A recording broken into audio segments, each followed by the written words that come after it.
মা আর আমি মিলে ছাদে চলে এসেছি। আর এখন টাইম হচ্ছে দুপুর 2টো, আর নিচে একটু শীত লাগছে, আর মায়ের কাণ্ড দেখেও খেলতে আরম্ভ করে নিয়েছে। তো চলো, রাত্রিবেলা আমি কিন্তু আজকে ফুলকপির পরোটা বানাবো। তার জন্য ফুলকপিগুলো আগে সিদ্ধ করে নেব।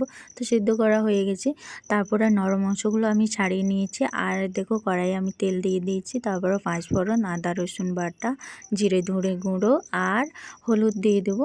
আর এগুলো একটু নাড়াচাড়া করে যে ফুলকপির আমি নরম অংশগুলো নিয়েছিলাম সেগুলো এটাতে দিয়ে দেবো। তো পুরগুলো আগে রেডি করে নিই। আর হ্যাঁ, আটা কিন্তু আমি মেখে রেখেছি, তো আমি আটার পরোটা বানাবো। আর সাথে দেখো স্বাদ মতো নুন, আর সাথে একটু আটা দিয়ে দিচ্ছি যাতে জলগুলো একটু টেনে নেয়, এটা যে জলটা বেরোবে, তাই না।